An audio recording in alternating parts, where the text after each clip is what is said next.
జై Telangana. Hi friends, ఈ మధ్యకాలంలో గో బ్యాక్ మార్వాడి అనేది పెద్ద ఎత్తున ఉద్యమంలా స్టార్ట్ అవుతుంది. ఈ ఉద్యమం ఎప్పటి నుంచో చాప కింద నీరులా అంటారు కదా, ఎప్పటి నుంచో ప్రారంభం అవుతుంది. అక్కడక్కడ గొడవలు అవుతున్నాయి. మన తెలంగాణ బిడ్డలు ఇప్పుడున్న సిచ్యువేషన్లో వ్యాపారం చేయడం చాలా కష్టం. మొన్న బండి సంజయ్ మాట్లాడుతున్నాడు, ఎక్కడైనా ఎవరైనా వ్యాపారాలు చేసుకోవచ్చు అని మాట్లాడుతున్నారు. బండి సంజయ్ గారు, మేము తెలంగాణ బిడ్డలం, మా వ్యాపార స్థితిగతులు తెలుసా మీకు? మా మీద జిఎస్టీ రుద్దుతుర్రు, నోట్లు రద్దు చేసి మా మీద చిన్న వ్యాపారస్తులని ఎంత దయనస్థితిలో నెట్టారు, నోట్లు రద్దు చేశారు. అవన్నీ భరించాము. సెంట్రల్లో బీజేపీ ఉండాలి, దేశం కోసం ధర్మం కోసం నిలబడుతుంది ఒక నా విశ్వాసంతో మేము ఎన్ని కష్టాలైనా నష్టాలైనా మేము భరించాము. ఈరోజు మేము మార్వాడీలకు ఎందుకు మీరు ఒత్తాస పలుకుతారో మాకు అర్థం కావట్లేదు. మార్వాడి వాడు హిందువు అయితే మరి నువ్వేంది? నువ్వు హిందువు కాదా? నిజమైన హిందువులు మాధవీలత కూడా మాట్లాడుతుంది. నాకు మాధవీలత అంటే కొంచెం గౌరవం ఉండే. మొన్న మాటలు వింటుంటే అసలు తెలంగాణ బిడ్డనేనా అని డౌట్ వస్తుంది మాకు. మీకేందండి, మీరు రాజకీయ నాయకులు ఎలా అయినా సంపాదిస్తారు. మాలాంటి వాళ్ళు చిన్న వ్యాపారస్తులం 5 లక్షలు 10 లక్షలు 20 లక్షలు బిజినెస్ తోటి స్టార్ట్ చేసి నలుగురికి ఉపాధి కల్పిస్తున్నాం. ఆ ఉపాధి ఎవరికి కల్పిస్తున్నాం? నా తెలంగాణ బిడ్డలకు కల్పిస్తున్నాం. అరే, పాకిస్తాన్ నుండి బంగ్లాదేశ్ నుండి మన దేశంలోకి చొరబడుతుర్రు ప్రజలు అని మాట్లాడుతున్నారు కదా. డైరెక్ట్ తెలంగాణలోకి ఎట్లా ఊడిపడుతురా? పక్క రాష్ట్రాలను దాటుకుంటూ మన హైదరాబాదుకు వస్తురని మీరే అంటురు కదా. మేము ఇండియం. అలాంటి వాళ్ళు ఎవరైనా ఉంటే తరిమి కొట్టవలసింది ఎవరు? మీ సెంట్రల్ ప్రభుత్వం కాదా? మీ మోడీ ప్రభుత్వం కాదా? ఏం చేస్తుంది? 11 సంవత్సరాల నుంచి ఎంతమంది తమ దేశాలకు వెళ్ళగొట్టారు? పొద్దున్న లేస్తే ముస్లిం హిందూ ఇవేనా రాజకీయాలు? తెలంగాణ ప్రజల్లోని జీవన స్థితిగతులు మీకు అవసరం లేదా? ఇంకెన్నాళ్ళు? మాకు పౌరుషం ఉంది, హిందుత్వం మన నరనరాల్లో ఉంది. సమయం వచ్చినప్పుడు అది కూడా బయటకు వస్తుంది. కానీ ఈరోజు మార్వాడి అనే పదాలతో మార్వాడి అనే వాళ్ళని ఉచ్చరించడానికే మాకు ఎంత కోపం వస్తుందంటే, బ్రిటిష్ లాగానే మార్వాడి వాళ్ళు వ్యాపారాలు చేసుకుంటాకే వస్తున్నారు.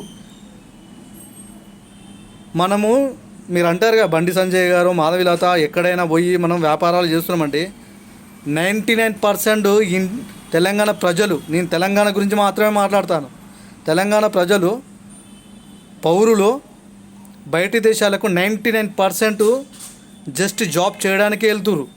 అది గుర్తుంచుకోండి. మీ మట్టి బుర్రలకు అర్థం కావవి. 1-2% మాత్రమే బిజినెస్ చేస్తున్నారు. మరి మార్వాడి అనేవాడు తెలంగాణలో ఎంతమంది జాబులు చేస్తుర్రు, ఏ ఫ్యాక్టరీలో జాబులు చేస్తుర్రు, అది గ్రహించండి. మీ గవర్నమెంట్ మొత్తము మార్వాడి వాళ్ళకే లక్షల కోట్లు అప్పులు ఇచ్చి వాళ్ళని పెంచి పోషిస్తుంది.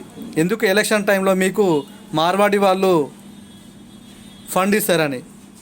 మాలాంటి హిందువులు మీకు ఫండ్ ఇవ్వరు. అలాంటప్పుడు మార్వాడి ఓట్లతో గెలవండి. మాది వల్లిగొండ మండల్ విలేజ్ కంచరపల్లి. బీజేపీకి మొన్న ఎంపీ ఎలక్షన్లో 40-50 ఓట్లు ఉంటాయి వాళ్ళకు.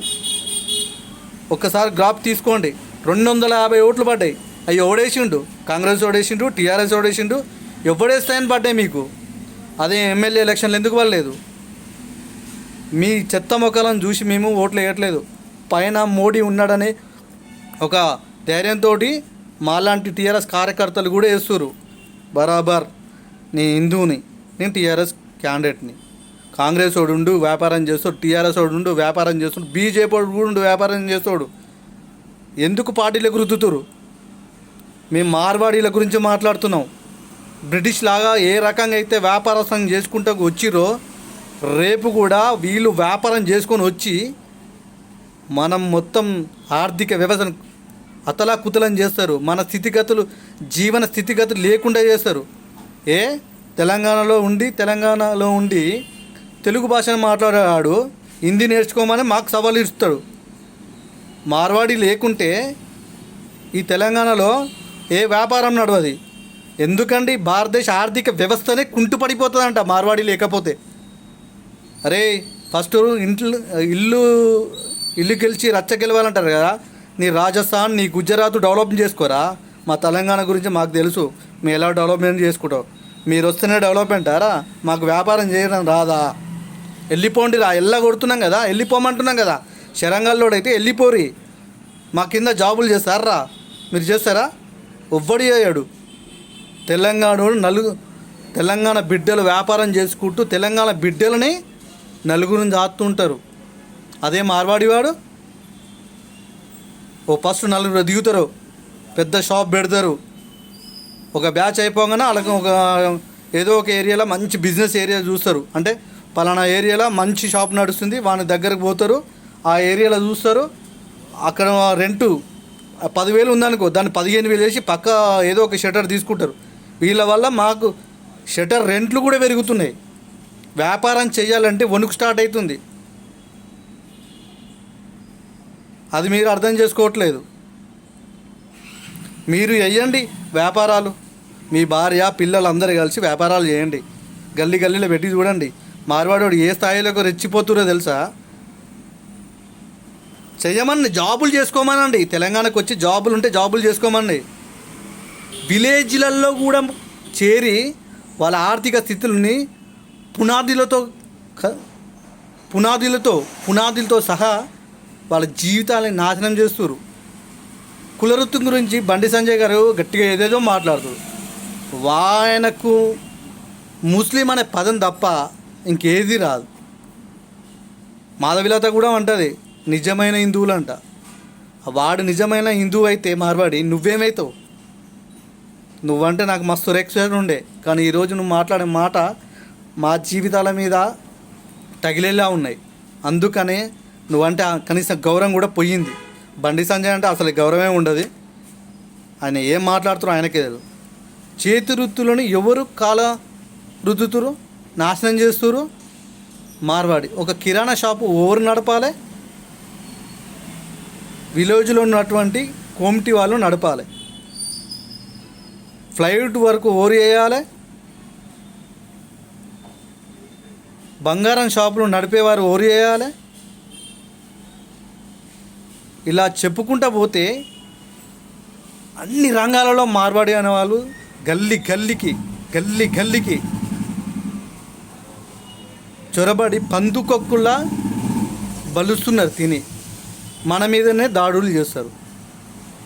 వాళ్ళ అహంకారమైన మాటలు వింటుంటే నరాలు ఇట్లా ఎంత కోపం వస్తుందంటే వాడు తెలుగు నేర్చుకోడు. మనని ఎందుకు నా మాతృభూమిలో నా మాతృభాష తెలుగు, నేను తెలుగులో మాట్లాడతా.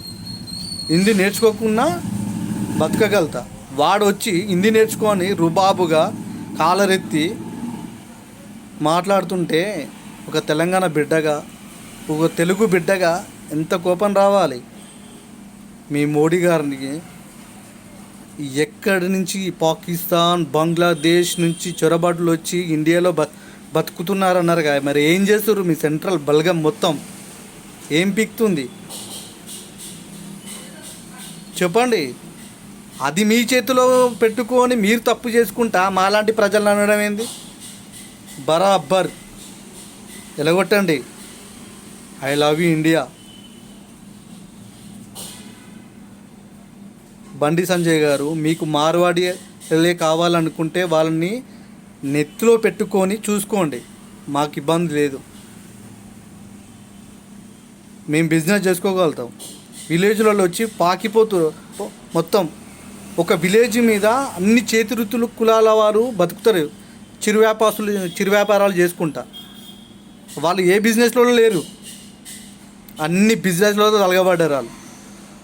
మేము ఒక 10 సంవత్సరాల నుంచి కష్టపడి చిన్నగా ఎదుక్కుంటూ మంచిగా ఆర్థికంగా నిలదొక్కునే సమయంలో చుట్టుముట్టు నలుగురు మార్వాడి షాపులు పడడం వల్ల మా బాధ ఎవరికి చెప్పాలి. ఒకప్పుడు నా దగ్గర నలుగురు చేసేవాళ్ళు జాబ్స్.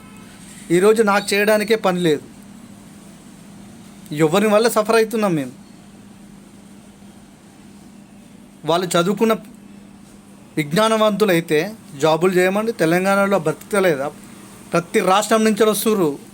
మన హైదరాబాదులో ఎంతమంది జాబ్ చేసుకుంటారు, ప్రశాంతంగా బతకట్లే. మా జీవితాల మీద ఎవ్వరు పెత్తనం చేయట్లేదు. కేవలం మార్వాడి వాళ్ళు మాత్రమే. ఎందుకు వాళ్ళ మీద మీకు అంత ప్రేమ? ఎందుకు మా మీద ఎందుకు లేదు మీకు ఆ ప్రేమ? గుండె మీద చేసుకొని చెప్పు, మార్వాడి జిందాబాద్ అను. తెలంగాణ హిందువులకు మీ పూర్తి వ్యతిరేకమని చెప్పు. మాధవీలత, మీరు కూడా బండి సంజయ్, నీవేం మాట్లాడతావో తెలియదు. రేపే వారం అనేటోనికి మా బతుకుల గురించి ఏం తెలుస్తాయి చెప్పండి. మీరు వ్యాపారం చేయండి ఒక్కసారి. నీ బంధువులలో, నీ మిత్రులలో, గల్లీలలో ఉండే వాడవాళ్ళలో తిరుక్కుంటే అడగండి మార్వాడి పెత్తనం ఏ విధంగా ఉందో. మార్వాడి వాడు ఇక్కడ జీవించొద్దని అంటలేము. మా జీవితాల మీద అడుగు పెట్టి తొక్కి పాతాళలోకం తొక్కుతా అంటే చూస్తూ ఒవ్వడు ఊకోడు. ఎంత దూరమైనా వెళ్తాం. తెలంగాణ ఉద్యమంలో ప్రాణాలైనా పోగొట్టుకున్నాం మా తెలంగాణ బిడ్డలు. అదేవిధంగా మార్వాడి గోబ్యాక్ నినాదంలో ఏదైనా జరగవచ్చు. ఒకవైపే చూడకండి. పార్టీలేందే పార్టీలో ఇవాళ ఒకడు పార్టీలో ఈరోజు టీఆర్ఎస్లో ఉంటాడు, రేపు బీజేపీలో ఉంటాడు, ఒక కాంగ్రెస్లో ఉంటాడు. మాకు పార్టీలు ఏం బువ్వ పెట్టాయి. మేము చేసుకున్న కష్టంలోనే మాకు బువ్వ దొరుకుతుంది. మా భార్య పిల్లల్ని మేము చదువుకుంటూ ఉంటాం. ఎవడో మధ్యలో వచ్చి చక్కగా జరుగుతున్న బిజినెస్లో వేలు పెట్టి గెలికి చూసుకుంటూ పోతూ ఉంటే ఎంత పెయిన్ భరించాలి. మార్వాడి వాడు నిజాయితీగా వ్యాపారం చేస్తాడా? సక్రమైన పన్నులు కడతాడా? వాడు తెచ్చే వస్తువులన్నీ కరెక్టేనా? చెప్పండి. మేము మార్వాడి జీవన విధానాలకి ఇక్కడ బతకడానికి వద్దు అనట్లేదు. వాళ్ళ వ్యాపారానికి స్వస్తి పలకండి. మాకు వ్యాపారాలు చేసుకోవడానికి బ్యాంకుల నుంచి రుణాలు ఇవ్వండి. పెద్ద బడా నేతలకు రుణాలు ఇచ్చి ఎగ్గొట్టడానికి ఇవ్వకండి. ఈ గవర్నమెంట్, మోడీ గవర్నమెంట్ ఏం మాట్లాడుతారో సోయి తెచ్చుకొని మాట్లాడండి ఒకసారి. నేను 10-15 సంవత్సరాల నుంచి మొబైల్ షాప్ ఫీల్డ్లో ఉన్నాను. ఒక్కొక్క మెట్టు ఎత్తుకుంటూ ఎంత కష్టపడి ఒక 4 ఎంప్లాయీలు పెట్టుకున్నాను. ఈరోజు నాకు చేసుకోవడానికి నాకే పని లేదు. దీనికి కారణం ఓలు కేవలం మార్వాడి. వాళ్ళు ఫండ్ ఇస్తురని వాళ్ళకి సపోర్ట్ చేయకండి. వాడు ఇవాళ ఉంటాడు, రేపు పోతాడు. మీ గుండెలు అతుక్కునేది తెలంగాణ బిడ్డలే, అది గుర్తుపెట్టుకోండి. మా గుండెల మీద ఎగిరి తన్నాలని మీరు ప్రయత్నం చేస్తే మేము తొక్కితే ఎక్కడ పోతారో రాజకీయ నాయకులు ఆలోచించుకోవాలి. అయినా మాకు ఈ రాజకీయ పార్టీలతో అవసరం లేదు. మా బ్రతుకుల కోసం, మా స్థితిగతి కోసం, తెలంగాణ అస్తిత్వంలో మేము బతకాలనుకుంటున్నాం. ఎవరు మోచేతి కింద మేము బతకం. బిజినెస్ పాఠాలు వాళ్ళు మాకు నేర్పాలా? మాకు శాత కాదా? ఒక తెలంగాణ బిడ్డగా నువ్వు రోషం ఉంటే ఆలోచించు. నీ అడుగులు ఎటువైపు పోతున్నాయో.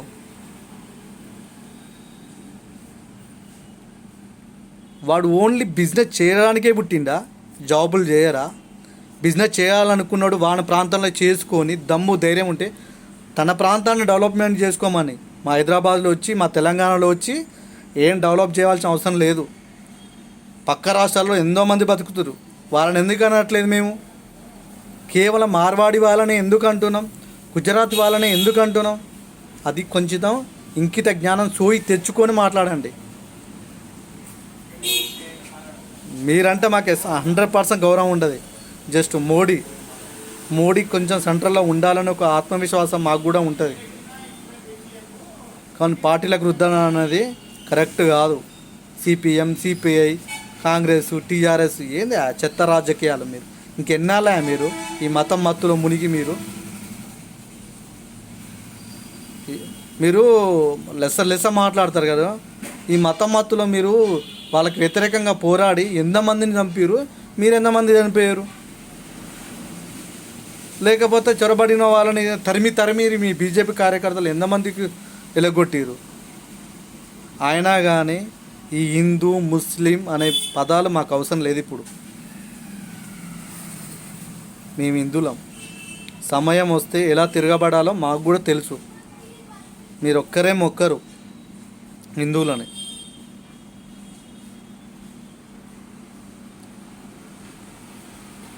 ఒక వ్యాపారస్తుని చిరువాపేసిన ఆవేదన మీకు తెలవాలని చెప్తున్నా. మిమ్ములు చూసి ఎవ్వడు ఓటేయడు. జస్ట్ మోడీ గారిని చూసి ఓటేయడం జరిగింది. వారు తెచ్చిన అనేక పథకాలలో లోపాలున్నా దేశానికి అభివృద్ధి జరుగుతుందేమో, దేశం ముందడుగు పడుతుందేమో అని ఎన్ని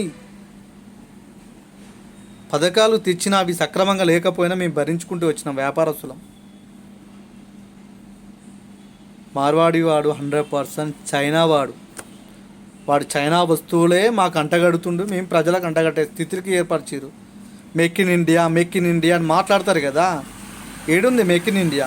11 సంవత్సరాలు అవుతుంది వచ్చే అధికారంలోకి. మీరు ఏడుంది మేక్ ఇన్ ఇండియా? మన వస్తువులు మనం తయారు చేసుకొని అమ్ముతున్నామా? మళ్ళీ అలాంటప్పుడు చైనా వస్తువులు మన దగ్గరికి ఎలా వస్తున్నాయి? అది ప్రజలకు ఎందుకు పోతున్నాయి? మాకు స్వచ్ఛమైన, కలుషితం లేని వస్తువులను మాకు హోల్సేల్ వాళ్ళు అమ్మితే మేము అదే ప్రజలకు అందిస్తాం. అది అర్థం చేసుకోండి. జై తెలంగాణ, జై భారత్.